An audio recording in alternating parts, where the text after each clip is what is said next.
ngeen jëf mbokki MMD Media TV ñu ngi leen di nuyuwaat encore une fois ci seen beneen jotaay bi nga xam ni moom leen di amal talaata bu jot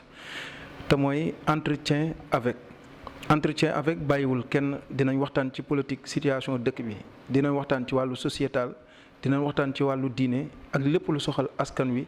ndax fii mooy seen kàddu yéen ñi nga xam ne da ngeen a bëgg a wax te amu leen fu ngeen waxee am ngeen waxukaay fu leen di jottali seen kàddu te mooy MMD Media TV. tey nag ma am comme invité ki nga xam ni mooy kilifa kër gi di jëwriñi kër gi tey teg ci di journaliste di analyse yu pertinent ci doxinu dëkk bi ci situation dëkk bi di El Hadji Mamadou Mansour Diop. tey nag dama ko invité Mansour Diop bu Sen TV laa invité tey sama émission ci MMD Media analyse yi muy def lañ bëgg a waxtaanee El Hadji maa ngi lay nuyu.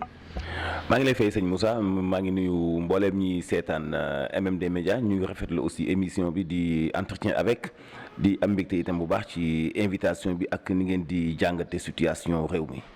dëgg la El Hadji tey du ñu am occasion invité la ñi nga xam ni xëy na opportunité la kan mooy El Hadji Mamadou Mansour Diop. Mamadou Mansour maa ngi juddoo Kër Songo foofu laa jàngee alxuraan ba wàcc après dem école Tentu Bap Oustaz Bassirou Gueye. jàng naa fa laa jànge majaalis yu bëri ay Ibn Duraydi Daliya fa laa jànge téere yu bëri jàng naa ko fa ci wàllu fiqh Muqaddimatul Izziya Asmaawiyu Risaala moo ma ko jàngal après laa dem Mbuur jàng fa ci école Papa Dieng après dem Al Azhar ñëw université IFE def 2 ans def dugg département arabe après licence ci sama 3e niveau IFE comme interprète après ci la war a entamer sama maîtrise mais boobu mooy permettre ma continuer ma dem commence def stage aw naa Dunia Mbour dem naa Dunia bu Diourbel def naa Sud FM bu Mbour def naa rajo Lamp Fall ay at def naa RFM juróom-benni at laa fa jógee soog a ñëw groupe des médias gi ma nekk ba léegi. jërëjëf mbokk yi kooku mooy El Hadji Mamadou Mansour Diop ci parcours am bu gàtt bi nga xam ne xëy na tënkal nañu ko rek ci tënk El Hadji Mansour tey nag yow yaay sama invité ci entretien avec ñu war a waxtaanee li nga xam ni mooy doxalinu dëkk bi ak dundinu dëkk bi rawatina yi nga xam ni mooy suñu gouvernement bi yu yees yi ñu jël li ci gën a jàmp rek da di baykat bi nga xam ni bët dafa sebbi ndax da nga di baykat. ñu war leen a jox jiw bu doy jiw bu doyul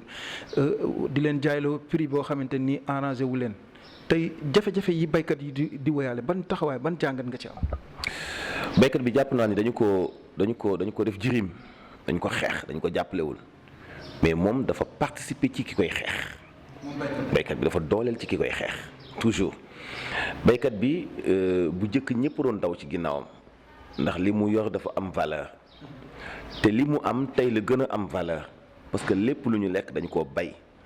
mais bu nangoo ñu koy exploiter ci manque de coordination wala ñàkk xam valeur wu li mu am donc moom complice la ci li ñu ko teg.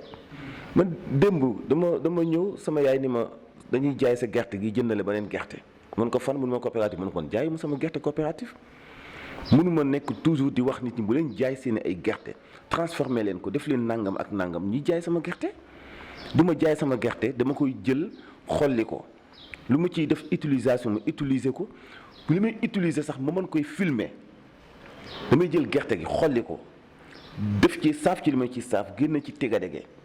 bu ma noppee génn ci li may def saaf xorom def ko ci ay sachet bu ma noppee génn ci lu may def noflaay bu ma noppee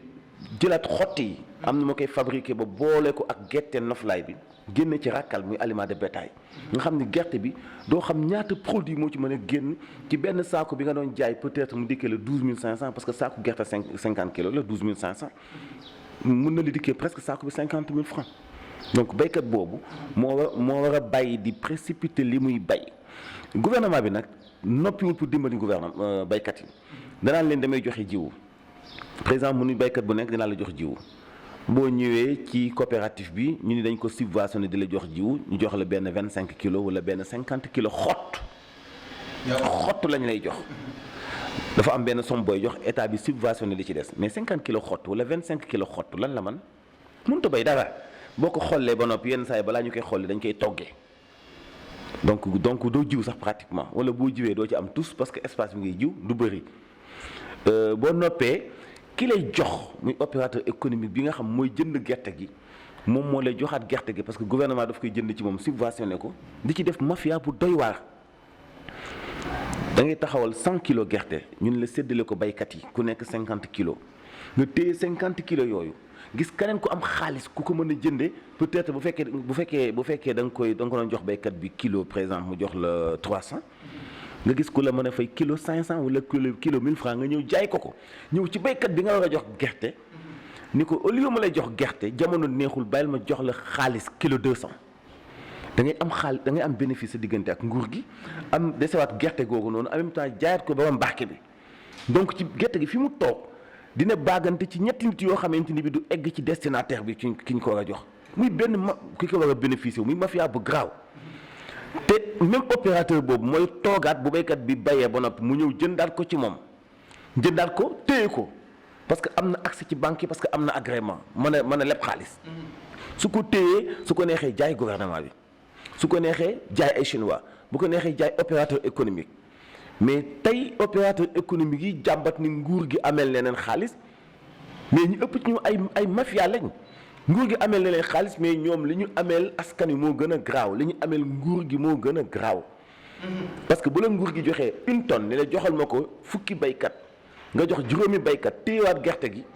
fekk yaa ngi ko doon joxe nguur gi kilo 400 wala 500 nga dogaale baykat bi ni ko gerte gaa ngi nii xaalis a ngi nii seetal bu la gën a baykat bi amul dépense ni la jox ma xaalis nga joxe ko facturation kilo 200 téyewaat gerte googu jaay ko ba mbarke mais yow mafia nga kon bu ñu yeen dong nguur gi ni mooy responsable nguur gi responsable la ci lépp opérateur économique responsable la huiliers yi ay responsable lañ mais baykat yi aussi dañuy ay complice lañ ci ñi leen di boom ñu nangu ko situation bi nag fii ak changé wul duñu mës a génn ci ndóol alors que mun na changé. ci ban nga jàpp ni war na mën a changé. ni muy changé mooy nga xam ne jamono neexul nga doyloo li nga am mais Moussa changement du am fii ak liggéeyi wuñu gis nga mënoo am benn hectare wala ñaari hectare wala 5 hectares am fas am machine am 40 ans di jëli ñaari surga wala ñetti surga c'est pas possible boo amee benn tonne gerte am benn xale bu lay wamata la am fas wu suur bu nawet jotee da ngay bay bu récolte jotee boo récolté doo fay benn surga doo ameel kenn tous pour di ko fay sa ngooñ yaa ko moom sa gerte yaa ko moom mais mënuñu laa lebal jiwu nga war a fay nga dem jëli ñaari surga gis kuy joxe xaalis dugub nga jël ci gis kuy joxe xaalisu ngooñ nga jël ci gis kuy joxe xaalisu gerte nga jël ci bu ñu eggee ci jamonoy récolte nga ni li ma génne li ñu ma lebaloon ci jiwu ak li ma dépensé bu ma fayee kii fay kii du ma desee tous donc baykat bi en grosso modo faaw baykat bi di liggéey gis nga naaj wi faaw mu lakk ñu ñun ay baykat lañ dañu doon xëy 7 heures du matin ba 13 heures gontuwaat 15 heures ba 19 heures ku la wax ni la mun naa am ci mbay lu dul nangoo liggéey nekk ci àll bi dalay nax boole ci itam bu nawet jotee nga xool nga changer sa régime alimentaire ci li ngay lekk baykat nawet day lekk cere yenn baykat nawet day lekk cere siim baykat nawet dafay lekk mbaxal baykat nawet dafay lekk ceeb bu ñu togg te dara du ko tiim mais baykat boo xam ne sauce lay reere baykat boo xam ne pain lay ndékkee def ci ay saucisson def ci ay gruyère def ci ay lépp parce que courant ba yegg na fa am na frigo ci këram baykat boo xam ne dafay fay facture courant di jënd ay carton Eiffel di fay ndox yaa xayti mu laana te yow 12 mois yi 4 nga ciy liggéey je suis désolé mënu génn ci gétu gi nga nekk fi ñu leen dugal mënuñu faa génn yàq taxalewul kenn kum ndóol il faut nga takk sa biir benn ñetti at ñeenti at pour mën a am dara baykat bu takk biiram ñaari at ñetti at bu génnee ci ñetti at yooyu dootul topp ci benn nguur tey boo demee ci àllu Saloum bi camion yaa ngi taxaw di jënd di yóbbu Touba nga foog ne waa Touba dañoo am ay seko ay benn opérateur yi fa nekk dañu am ay unité de transformation petite unité nag laa wax de transformation yoo xam ni boo bëggee rakkal Touba nga koy utejee boo bëggee diwlin segal Touba nga koy utejee boo bëggee xotti gerte yoo ali joxe say nag Touba nga koy utejee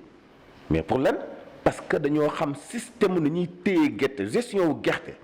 la mbokk bawol yi xam Saloum ñoo dàq bay gerte mais mënuñu ko téye Kajoor mën nañu bay gerte mais mënuñu ko téye mais gestion wu gerte Touba rek ñoo ko xam te ñoom dese nañu Touba des na lu bëri bëri parce que tey fi ñu yem rek fa la ñu yemoon defar tigadege defar noflaay defar segal jaay rakkal jaay diw mais mën nañu passer stade boobu tey mën nañu defar ay gerte sucre yoo xam doo ko jaay lu ci grande surface yi boo demee tey gerte sucre yooyu ci grande surface ñu ngi koy jaay ay paquet ay 1000 francs wala 700 wala 600 bu dee gerte beneen sucre boo xam ne xëy na duñ ko def duñ ko dër yaa ngi jëndee sachet 100 grammes bi 600 wala 700 am na ci yoo xam ne tout dépend ci sachet bi ñu koy def am na ay Sénégalais yu commencé def ay label yu am solo mais tey pour nga am sax këyit bi lay jàppandalal yow li nga defar yow Moussa mu nekk produit gerte ñu bàyyee ko Sénégal nga defaree ko Sénégal war koo jaay Sénégal boo demee ci grande surface yi balaa ñu ko accepté validé ko di ko jël faaw nga dem ministère uti benn këyit buy wane ni yow gerte gi est-ce que baax na wala baaxul boo nekkee Sénégal yi ñu xool ko ni defar bi des na fan lañ koy defaree yóbbu ñu ci unité bi ñu koy defaree yow kañ la boo xam gerteeg defar ko saaf ko di laaj yenn këyit yi complexe boobu ñuy dund moo tax gerte mënut a développé béykat yi mënuñu génn ci ndóol secteur boobu mënut a ubbi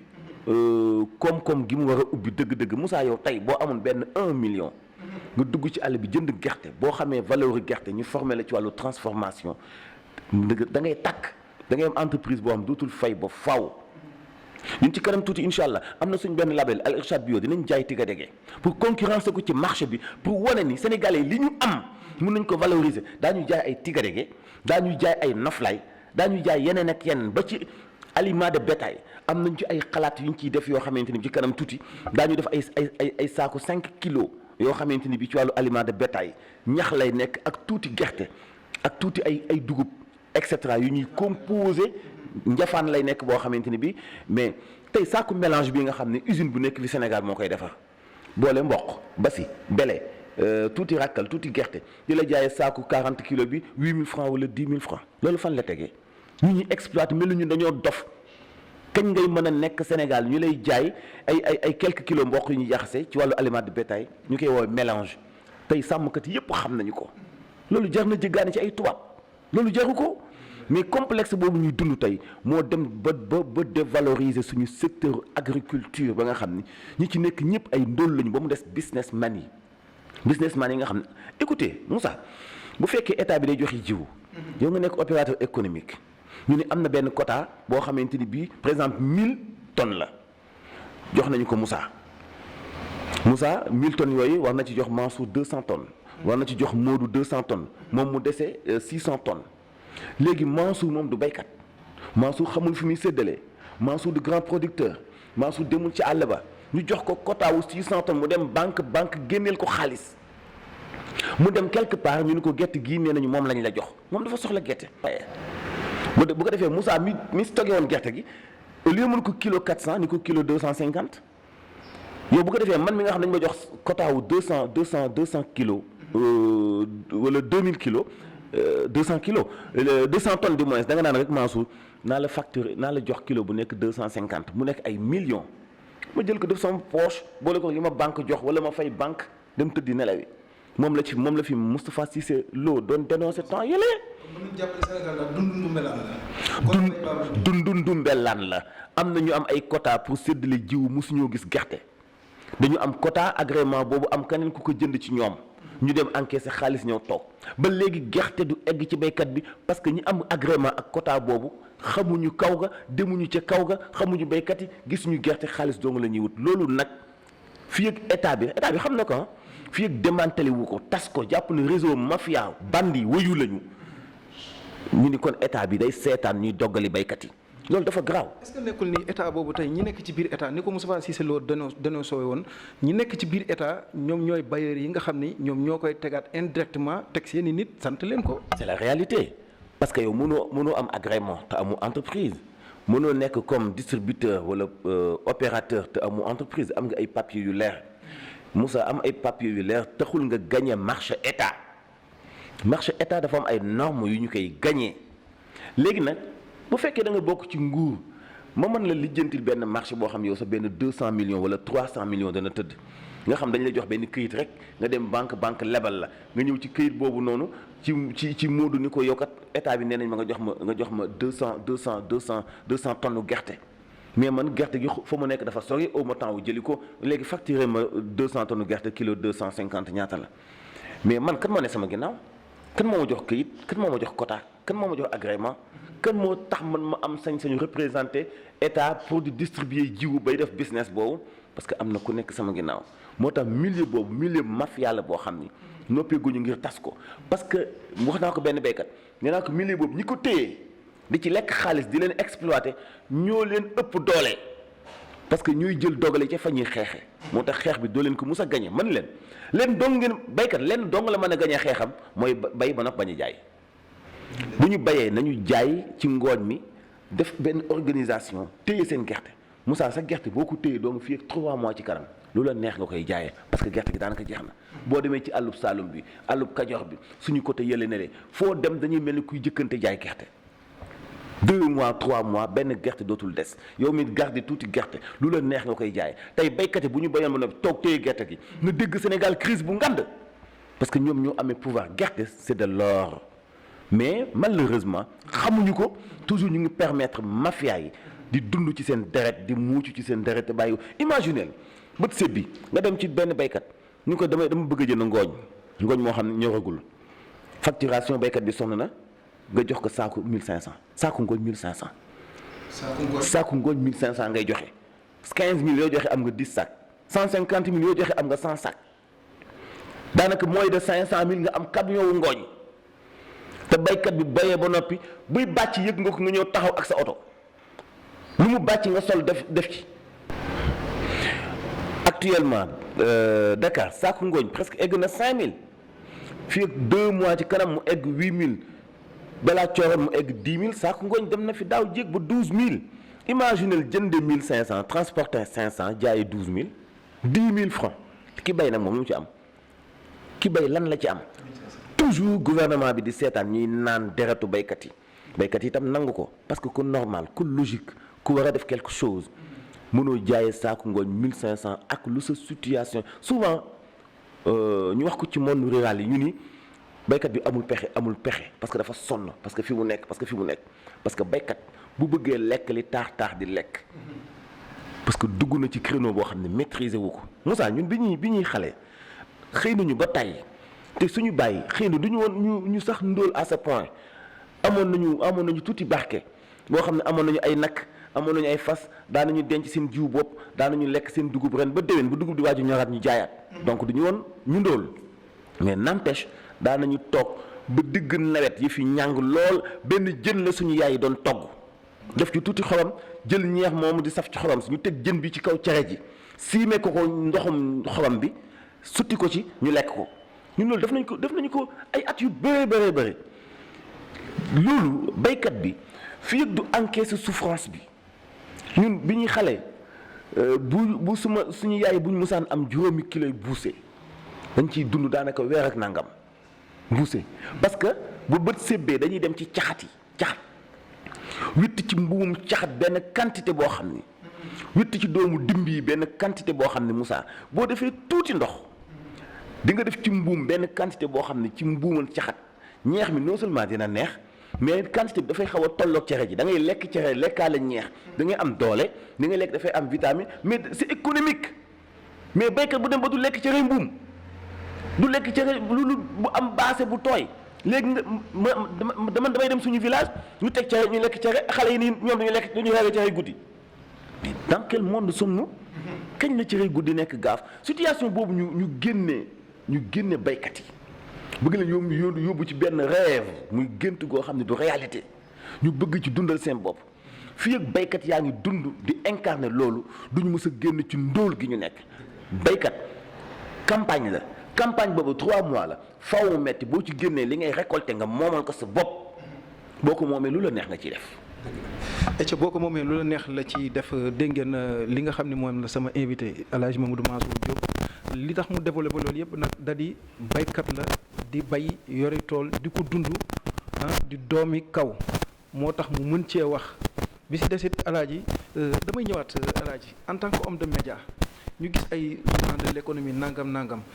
ñu gis yu ci bari yuy am est-ce que jotul tey média bi am ci journaliste yu porté wu di dem ci àll bi xam ni Sénégal du Dakar di conscientiser ñi nga xam ne ñooy baykat yi ak di ko wane tamit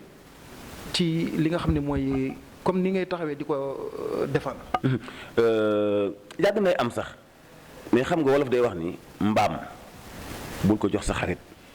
jox ko lawbe mbaam da nga koy dénk lawbe doo ko dénk sa xarit fas dénk ko xaritam bul ko dénk sa xarit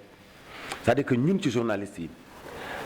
bari na ñu spécialisé wu ci côté économique waaye surtout ci côté agriculture et xamuñu mbay du lu ñuy jàng ci école mbay lu ñuy pratiquer la lu ñuy pratiquer màggale ko ba mu nekk ci sa deret village dafa am ay valeur am ak ay culture am yoo xam mënoo koo xam lu dul ci village bay ba noppi dagg ci gittax gi sàkket dem wuti solan sàkket dem wuti bantu xat sàkket dem wuti ñaxum njëmb ak ñaxum mbaara rabat ci dagg ci niim gi daaj sa néegu ñax boo daajee néegu ñax woote ñëw ajal la ko nga wuti sa ay jëñ nga xam mën ngaa xëy ba midi benn bant jëñ ngay am muy bant jëñ yooyu di yenu néeg bi keno nga am ci benn wala ñaar nga xam ni pour nga taxawal benn néegu ñax il te faut 15 jours yooyu mooy ay réalité yu nekk ci village yoo xamante ni bii faw nga dund ko ñun nag mënoo nekk Dakar wala nga nekk ci capitale régionaux yi jékki-jékki ñëw jàng après spécialisé ci wàllu agriculture te c'est benn ingénieur agronome mu jox la quelques détails ci gerte wala ci mbay mi maa ngi fàttaliku 1983 at bi sëñ Abdou Lahad Mbacké wàññeeku at boobu ci sama toolu papa la ñu jëkk essayé wàllu jiwu dugub bi ñu nekkee ci di seet li ñuy wax semence certifiée ci wàllu dugub benn ingénieur agronome bu ñu fa yebaloon bu tudd Thiam ndeysaan après sax 20 ans ci ginnaaw retrouvé waat naa ak moom ci benn émission Actu en question bu ñu doon def RFM ma xàmmeeku ko wax ko sama papa après relation bi judduwaat ba muy woo sama papa téléphone bi mu ñëwee dafa indi ñeenti façon dugub yu bokkul ñeenti variété tool bu nekk ci dugub yooyu bu ne ñu utalee ñeenti tool def la ci ay endroit yu wuute dañ ko rëddoon comme ni ñuy rëddee espace booy def damier booy yootee noonu lañ ko defoon tool bu nekk ñu def fii suuna 1 fee suuna 1 fële suuna 1 ba nga xam ni duñu wax ni suuf dugub bi dafa nangu suuf bi te balaa ñuy testé loolu dañu xool tool bi nga xam ni dañu jël ci suuf si xam ni tool bi suuf bi am na doole mais li ko may doole nekkul ay produits toxiques ay pesticides waaye tos naturel la ay nag ñoo fa nekkoon fumier moo fa nekkoon ñu testé ko ci la ñu amee dugub yooyu tey ba léegi dugub yooyu manqué wax ak sama benn mag dimanche bi yooyu ñu weesu gis nga toolu semence certifiée yooyu ñu doon wax noonu Moussa da ngay gis solo bi nga xamante ni bi am na ko pour wax la ni pour nga nekk taskatu xibaar faw nga pratiquer tuuti mbay wala nga collaborer ak ñu ko pratiquer wala ngay dem sur le terrain pour mën a xam dëgg te boo demee sur le terrain aussi ngay déglu di laaj mais en même temps di gëstul sa bopp parce que boo déglu kii kenn ku nekk ak version am du tax nga am xam-xam te mbay toujours monde rural dafa am ay réalité yoo xam ni mënoo koo am wala nga gis ko lu dul foofu noonu. ay ca mbokk yi mu ngi noonu ki doon wax nag da di baykat moo tax mu maîtriser ko mën cee wax bi ci des it taskatu xibaar boo xam ni xam na position bi nga xam ni moom la journaliste ak média ak rôle bi mu war a am pour conscientiser gunge ko ñi nga xam ne ñooy baykat yi défendre leen seen intérêt. kon nag alaaji dañuy ñëwaat ci loo xam ni xewit bu ñu gis état Sénégal xewal ko te ñu gisoon fi conseil des ministres décentralisé kon jàpp nga ni conférence de presse bi état bi tàmbaliwaat ban analyse nga ci am. conférence de presse bi tuddewuma ko conférence de presse divertissement laa ko tuddee orienté nit ñi ci faneen bañ leen a wax réalité. lu tax mooy mënoo def conférence de presse gouvernementale ci ouverture école yi nga zappé ministre de l'éducation nationale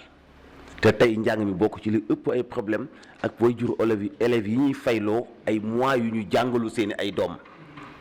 nga def gouvernement bi di def sortie boolewoo ci ministère de l'éducation nationale loolu échec la bi ci des nga def sortie indi ministre de l'intérieur te indiwoo ministre bi yor wàllu formation professionnelle ak emploi moo tax intérêt bu mu ñëwee li mu wax mooy yoonam nekkul ci ay dee moom discours nee na yoonam nekkul ci ay dee dinañu xool daal ba kenn dootu aw ci géej gi dem bitim réew alors que boobu bu ñu indi woon emploi dina def benn proposition wala fu état bi toll ci planification pour ndaw ñu bañ a tee dem muy Dame Diop mais xam nga fi Sénégal toll nga xam ne li dee ci ay ndaw bëgg ak bañ aajuwul def ay statistiques wala ay xayma comme ni ko waa Sénégal de l'extérieur di waxee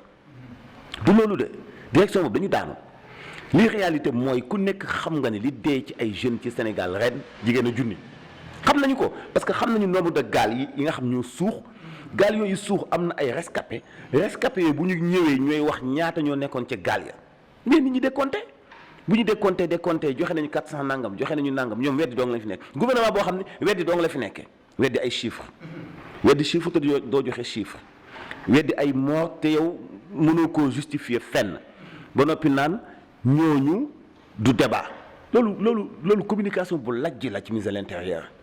dafa woon def 1 minute de silence mais métit lu ndaw yi dee gis nga ñi dee ay ndaw lañ ay borom kër lañ ñi dee ñooy avenir ëllëg ñi dee bu ñu deewee réew mu ñu deewee développement dootu fa am parce que ñooy ndaw ñi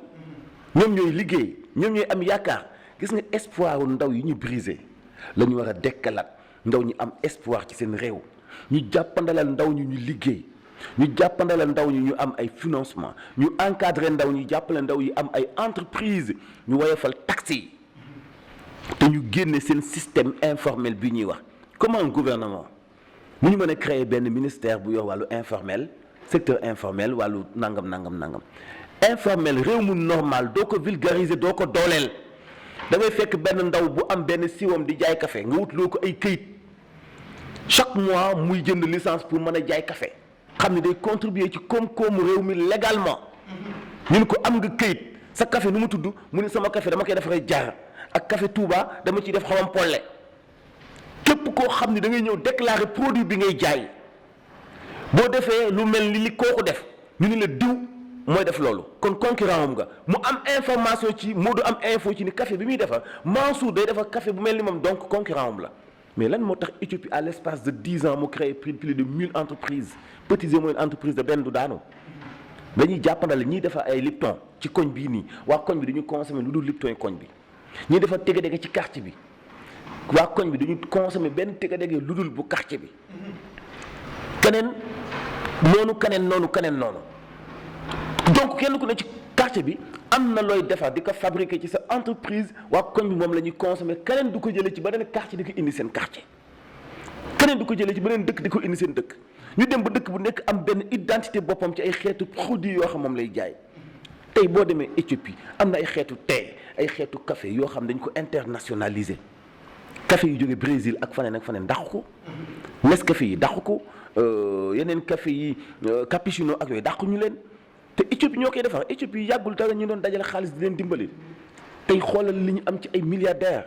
tey xoolal seen compagnie aérienne bi donte woon ne dañuy wax ni am na ñu nekk ci seen ginnaaw gis nga suñu nguur gi ñi ñuy diriger ñoo noppiwul ngir dimbali ñu yow est du manque de volonté tayef la ma jox la benn anecdote gis nga Hitler ba muy jàngal waa Allemagne nan la ñuy contrôler aw askan dafa jël benn ginaar sox ko ba mu set mu sànni ko ci neige bi bàyyi ko fa ay minutes yu bëree ba ñu réunion ba noppi mu ne indi leen ma ginaar gi ñu indi ko ginaar gi mu jël lekk sànnil ko ginaar gi di lekk di lox talatul leneen boo ne kis du la dégg boo ko ne acca du la dégg loo ko jox mu lekk mboq mu lekk gerte mu lekk dugub mu lekk amatul choix noonu la ñu façon gouvernance boobu système boobu la ñu jàngal suñu dirigeants yi moom la ñuy yare dañuy xooxloo sonnloo ñu bu ñu tiit ba xonet bu ñu doyluwul luñ fuñ ñu joxoñ foofu la ñuy xool comment yow nga mën a créer sa parti politique bokk ci élection présidentielle tu as ton mot à dire ci ni réew mi doxe nekk espoir nit ñi xëy benn suba jël sa parti ak njëriñam ak ñi la topp ñëpp sànni pour yow sa intérêt ba pour jiite benn institution wala jiite benn direction loolu ngëm-ngëm la c'est-à-dire que dañu am réew moo xam ñi koy jiite dañu ko bëgg a pàccoo ñoom ci seen biir moo tax bi ñuy def point de presse ma ne man ok baax na mais nañu wax lu méngoo ak li askan wi dund ku ci wax lu méngoo la lu askan wi dund sa wax du am benn njëriñ te loo wax dañu koy weddi parce que réalité bi mu ngi sur le terrain loolu benn ñaareel bi ci des ma ni vous les journalistes kin ngeen ñàkk fayda pour état di utiliser seen organe sans mu fay leen état bi dañ koy organe de presse yi nekk Sénégal bi dañuy fay impôt dañuy am entreprise di cotiser caisse de sécurité sociale di cotiser IPRES boolu ci yeneen problème yi nga xam moom la ñuy jànkuwanteel seen diggante ak soi-disant politiciens yi nga xam ni dañu féete pouvoir di leen noggatu di leen taxer ay ignorants di leen taxer ay non professionnels di leen taxer lu nekk di xeex ak ñoom di brouiller seen i ay fréquences et cetera di leen saaga ci réseaux sociaux yi di neexal seen ay militants ñu leen di saaga ci Facebook yi ci YouTube yi et cetera yooyu yëpp nga dajale ko yow journaliste bi yow organe de presse bi gouvernement bëgg def déclaration bëgg def communication nga ñëw dégg ko sa micro pour lan du la fay. moo xam D-Média gi ma nekk moo xam groupe Futurs Médias bi ma nekk moo xam Walfadjri moo xam waa 7TV bu may mën a ndur fay bépp organe bu dem couvrir manifestation gouvernement bi dañu la war a fay boo amee fayda. attends keroog dama commencé suñu journal 20h30 20h pile la ñu commencé ba 20h30 ñu nekk ci conférence de presse gouvernement bi mën leen yéen 10 minutes moo leen dese et depuis loolu yéen a ngi wax déclaration ministre bi est-ce que dañu leen a fay. donc yéen ay complice ngeen ci véhiculer message bu gouvernement bi nga xam ni même lu ci nekkul dëgg ay responsable ngeen yéen journalistes yi. dañu seetlu ni suñu nguur yi des fois suñu bëggee am déclaration yoo xam ni suñu journalistes yi soxla nañ ko dañ leen koy ignorer dem ba ci presse internationale bi di ko fa wax. parce que nawla wuñu leen udee ni mu la gisee la lay ëwwalee